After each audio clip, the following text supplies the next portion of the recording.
आज हम पढ़ेंगे digital communication subject. And digital communication subject का जो पहला टॉपिक है that is basic block diagram of digital communication system. Screen दिख रही है आपको? No, no.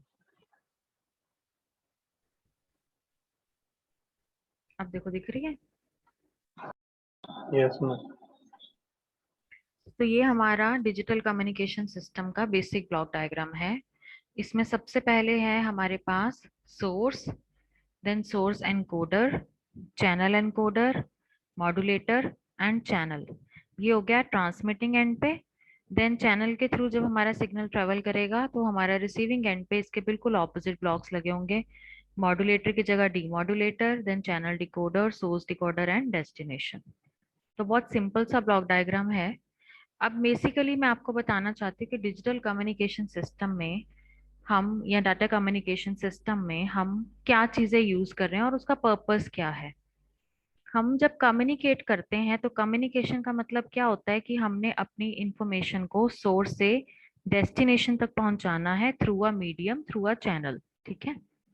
तो कम्युनिकेशन सिस्टम में हमने बेसिकली एक जगह से दूसरी जगह तक अपनी इंफॉर्मेशन को लेके जाना होता है और उसमें काफी सारे स्टेप्स इन्वॉल्व होते हैं। अब मैं बात कर रही हूँ डिजिटल या data communication system, that means मैं जो डाटा की बात कर रही हूँ, जो इन्फॉर्मेशन सोर्स है हमारे पास, वो यहाँ पे डिजिटल सोर्स है, डिजिटल सिग्नल है। तो डिजिटल सिग्नल को जब हमने सेंड करना है उसको हमने पहले सोर्स एनकोडिंग करनी है उसकी, देन चैनल एनकोडिंग करनी है, देन उसको मॉड्यूलेट करना है। और ये सब हम क्यों कर रहे हैं? ताकि हमारा जो डिजिटल सिग्नल है वो विदाउट एनी एरर रिसीवर वाली साइड पे, डेस्टिनेशन वाली साइड पे उसको वो रिसीव कर सके। ठीक है। अब इसके बारे में, हर एक ब्लॉक के बारे में हम एक एक करके पढ़ते हैं। सबसे पहला ब्लॉक आ जाता है सोर्स। ये जो हमारा सोर्स है, फर्स्ट जो सोर्स है, ये हमारा जो इंफॉर्मेशन आ रही है वो डिजिटल फॉर्म में भी हो सकती है, एनालॉग फॉर्म में भी हो सकती है। अगर वो एनालॉग फॉर्म में है तो हम उसको डिजिटल फॉर्म में कन्वर्ट कर लेंगे, और अगर वो ऑलरेडी डिजिटल फॉर्म में है तो उसको हम एज इट इज रखते हैं। तो सोर्स में हमारे पास इंफॉर्मेशन है जो कि एनालॉग फॉर्म में भी हो सकती है और डिजिटल फॉर्म में भी हो सकती है। उसके बाद ट्रांसमीटर पे हमने क्या क्या लगाया हुआ है, वहां पे ट्रांसड्यूसर हो सकता है, एम्पलीफायर हो सकता है, मॉड्यूलेटर है, power amplifier, antenna, oscillator. Channels में हमारे पास काफी सारी चीजें आ जाती हैं, केबल हो सकती है, ऑप्टिकल फाइबर हो सकती है, फ्री स्पेस यानी वायरलेस भी हो सकता है। रिसीवर वाली साइड पे again antenna, amplifier, demodulator, oscillator, power amplifier and transducer. And receive, जहाँ पे हम रिसीव कर रहे हैं वहां पे पर्सन भी हो सकता है, लाउड स्पीकर भी हो सकता है और कंप्यूटर भी हो सकता है। जब हम डाटा कम्युनिकेशन सिस्टम की बात करते हैं तो एंड में हमारे पास कंप्यूटर होता है, और अदरवाइज डिजिटल की बात करेंगे तो लास्ट में हमारे पास लाउड स्पीकर हो सकता है। अब डाटा कम्युनिकेशन के बारे में पढ़ने से पहले हमें उसके कुछ टर्म्स के बारे में पता होना चाहिए। डाटा क्या होता है? कोई भी इंफॉर्मेशन। ठीक है। सिग्नल क्या है? हमारा इलेक्ट्रिकल सिग्नल भी हो सकता है, इलेक्ट्रोमैग्नेटिक सिग्नल्स भी हो सकते हैं, जो कि डाटा को रिप्रेजेंट कर रहा हो। ट्रांसमिशन का मतलब जो हमारा डाटा प्रोसेस हो रहा है, जो डाटा हमारा सेंड हो रहा है। इंफॉर्मेशन भी हमारे पास अलग अलग टाइप्स की हो सकती है, डाटा हो सकता है, टेक्स्ट हो सकता है, वॉइस हो सकती है, वीडियो हो सकती है, म्यूजिक हो सकता है, ईमेल हो सकती है। ठीक है। तो हम सीधे आते हैं अपने digital communication, digital data communication system पे।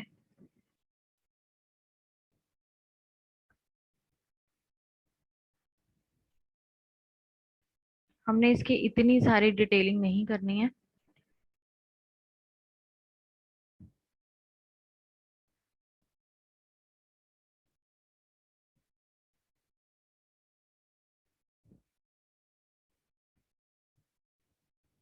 मैं आपको सीधे लेके जाती हूँ जहाँ से हमने इन ब्लॉक्स को समझना शुरू करना है कि सोर्स एंड कोडिंग क्या है।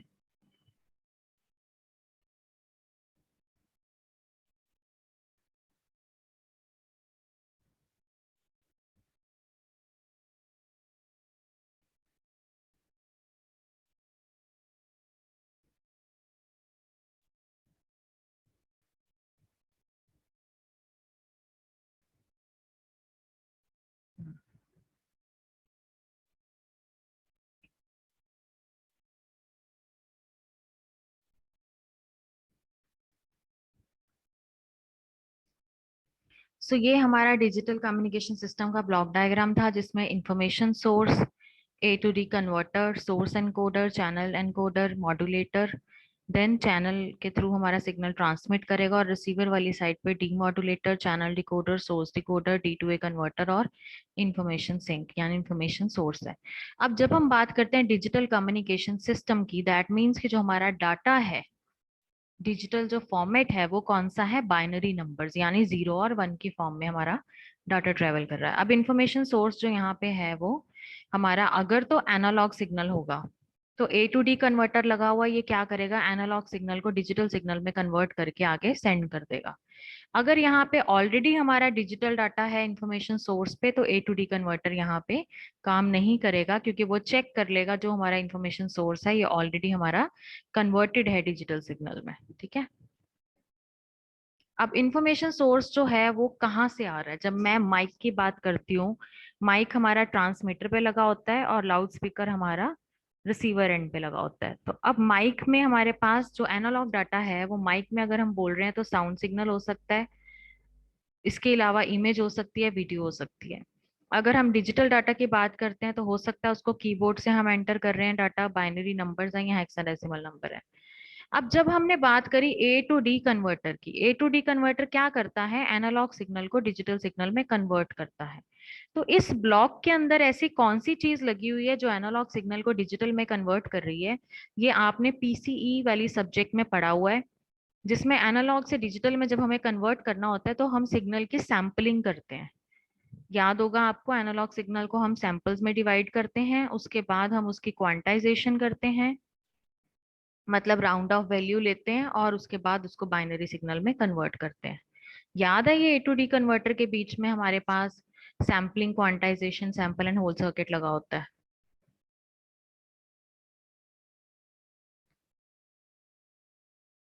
बेटा रिस्पॉन्स दो। एनालॉग सिग्नल को डिजिटल सिग्नल में कन्वर्ट करने का एक ही तरीका है, सैम्पलिंग थ्योरम के थ्रू। वो हम सैम्पलिंग करते हैं, क्वांटाइजेशन करते हैं, उसके बाद हमारा सिग्नल कन्वर्ट होता है।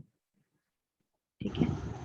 उसके बाद आ जाता है हमारा सोर्स एनकोडर। अब सोर्स एनकोडर में हमारे पास क्या लगा हुआ है, सोर्स एनकोडर में हमारे पास जो ट्रांसमिटेड डाटा है उसको हमने इस तरह से रिप्रेजेंट करना है कि वो एफिशिएंटली हमारा डाटा जो है वो ट्रांसमिट हो सके। उसके लिए हमें क्या करना पड़ेगा, कोई भी अगर रिडंडेंट इंफॉर्मेशन आ रही है उसको रिमूव कर दो। रिडंडेंट का मतलब होता है कॉपी या डुप्लीकेट। अगर मेरे पास कोई डुप्लीकेट इंफॉर्मेशन, सपोज मेरे पास सिग्नल आना था 1001 और हो सकता है मेरे पास सिग्नल आ गया 1001 1001, तो मतलब जो मेरा ओरिजिनल डाटा था उसका एक डुप्लीकेट सिग्नल साथ में या कॉपी ऑफ सिग्नल बन चुका है, तो उस रिडंडेंट को या कॉपी को या डुप्लीकेसी को रिमूव करना है। कैसे रिमूव करेंगे, जैसे सपोज राइट लिखा है, ठीक है, राइट हमारा ओरिजिनल सिग्नल था और उसके रिडंडेंट जो है वो साथ में ये आ गई राइट, RITE, तो वो RITE वाले राइट को रिमूव कर देगा, रिडंडेंट बिट को वहां से रिमूव कर देगा। ठीक है, तो ये सोर्स एनकोडर का काम क्या है, डुप्लीकेसी ऑफ सिग्नल को रिमूव करना और सिग्नल को एफिशिएंटली आगे ट्रांसमिट करना। अब सोर्स एनकोडिंग हमारे पास दो तरह की होती है, एक होती है लॉसलेस डाटा कंप्रेशन, एक होता है lossy data compression. Source encoder का काम जो है ये हमारा डाटा को कंप्रेस करना भी है। डाटा को कंप्रेस कैसे करेंगे, सपोज 1001 मेरा सिग्नल था तो उसकी जगह रिडंडेंट के कारण वहां पे आ गया 1001 1001। अब उसने जब 1001 की जो डुप्लीकेसी थी उसको जब रिमूव कर दिया तो नेचुरली जो हमारा डाटा था वो कंप्रेस हो गया। रिडंडेंट बिट को रिमूव करने से हमारा डाटा जो था वो कंप्रेस हो चुका है। ठीक है, और उसके कंप्रेशन की वजह से हमारा डाटा जो है वो इजीली ट्रांसमिट हो सकता है। तो लॉसलेस डाटा कंप्रेशन में जब हमारा डाटा कंप्रेस होता है उसमें जो हमारी ओरिजिनल इंफॉर्मेशन है वो लॉस नहीं होती। लॉसी डाटा ट्रांसमिशन जो होती है उसमें हमारा जो डाटा का साइज है वो बहुत कम हो जाता है और data removed in encoding can not be recovered again. अगर हमने गलती से उसमें अपना ओरिजिनल डाटा भी डिलीट कर दिया तो वो दोबारा से रिकवर नहीं हो सकता। सोर्स एनकोडिंग का काम समझ में आ गया, एक तो काम है रिडंडेंट बिट को रिमूव करना, दूसरा काम है डाटा को कंप्रेस करना। नेक्स्ट आता है channel encoder block. Channel encoder क्या करता है, ये नॉइस को डिटेक्ट करता है और उसको कंट्रोल करता है। अगर वो हमारे सिस्टम में कहीं पे नॉइस आ गई है तो वो नॉइस को कंट्रोल करेगा, उसको डिटेक्ट करेगा और उस एरर को करेक्ट करेगा।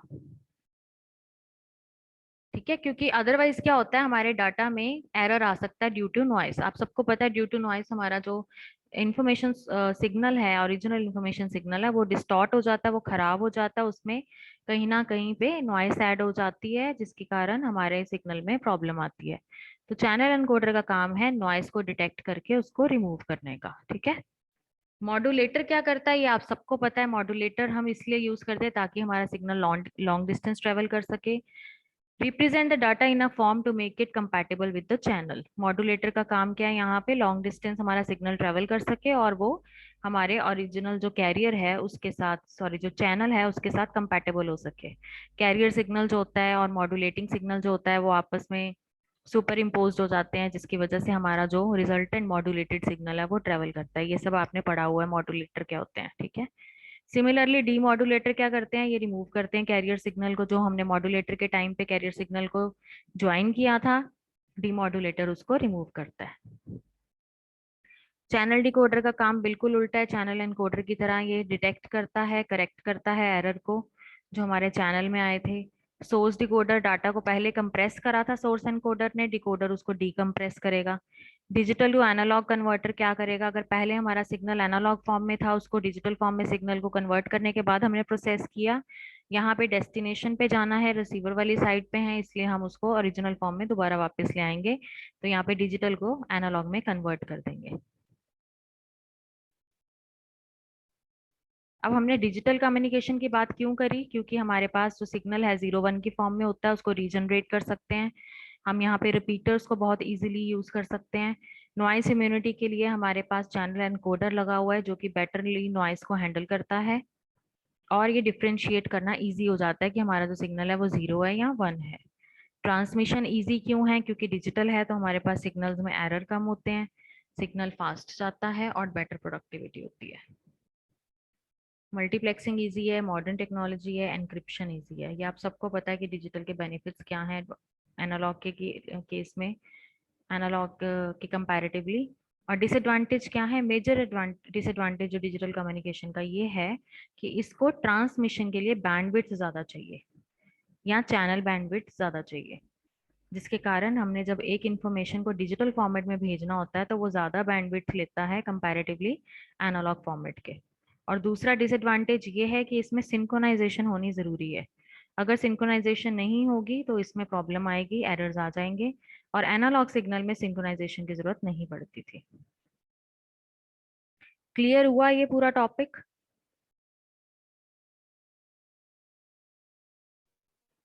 सबसे पहले हाँ जी मैम। मैं एक बार आपको हल्का सा ओवरव्यू समरी बता रही हूँ। सबसे पहले इंफॉर्मेशन सोर्स था, ये अगर एनालॉग सिग्नल होगा तो इसको डिजिटल में कन्वर्ट करके आगे सेंड करेंगे।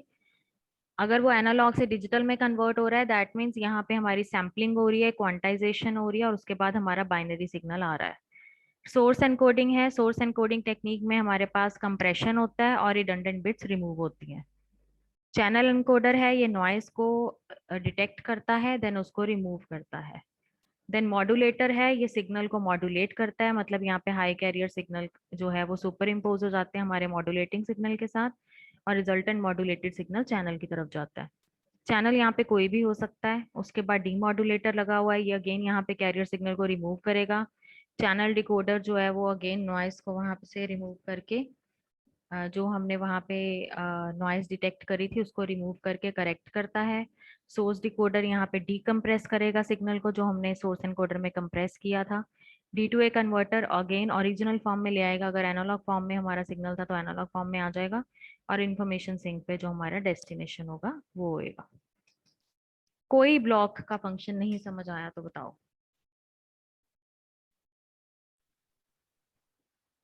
मैम, हाँ जी। मैं इसमें ये चैनल का क्या रोल है? चैनल एंड चैनल बेटा सिग्नल मीडियम है। सिग्नल को भेजने के लिए हमें कोई मीडियम चाहिए, चाहे वो वायर हो चाहे वायरलेस हो। ऑप्टिकल फाइबर हो ओके सकती ओके। है, कोएक्सियल केबल हो सकती है, यहाँ पे वायरलेस सिग्नल भी हो सकता है। तो चैनल में हमारे पास कोई भी ऐसा सोर्स है। अब क्योंकि हम यहाँ पे सिग्नल को डिजिटल में कन्वर्ट कर रहे हैं तो डिजिटल सिग्नल वायरलेसली ट्रांसमिट नहीं हो सकता, तो यहाँ पे जो चैनल मीडियम होगा वो वायर्ड मीडियम ही होगा। कोएक्सियल केबल हो सकती है, ऑप्टिकल फाइबर हो सकती है, ट्विस्टेड पेयर हो सकती है, कोई भी केबल हो सकती है यहाँ पे। मीडियम जिसके थ्रू हमारा डाटा ट्रांसमिट होगा। अजय कुमार, तो कोई इसके डाउट है? हाँ जी, अजय कुमार, कोई डाउट है? नहीं मैम अभी तक तो नहीं। पुलकित, क्या बोल रहे हो बेटे? मैम इसकी बुक दिखाओ। बेटा इसकी बुक कम्युनिकेशन सिस्टम 2 की बुक लेनी है आपने, टेक्मैक्स की। वो मेरे पास अभी अवेलेबल नहीं है। हाँ, यहाँ मुझे 1-2 दिन दो, मैं ढूंढती हूँ, अभी मुझे मिली नहीं है बुक इसकी। तो मैम ये पीडीएफ भेज देना। सिलेबस चेंज तो नहीं हुआ ना, सेकंड हैंड ले लेना ये। हाँ, सेकेंड हैंड ले सकते हो, सिलेबस चेंज नहीं हुआ। कम्युनिकेशन सिस्टम 2 बुक का नाम है जो आपने लेनी है। एक चैप्टर ठीक इसमें है एक्स्ट्रा होगा, वो मैं आपको नोट्स दे दूंगी। गुरचरण, कोई डाउट इसमें?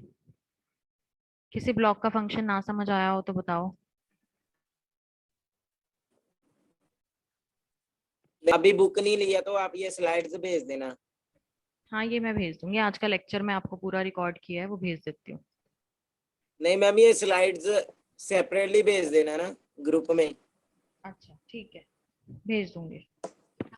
और हाँ कोई जी हाँ डाउट? जी। गौरव, कौशिक, नहीं Kaushik, ma'am. Gaurav. No ma'am. ठीक है बेटा, मैं लेक्चर भी भेज देती हूँ, ये स्लाइड्स भी भेज देती हूँ। Okay ma'am. ओके बेटा, टेक केयर।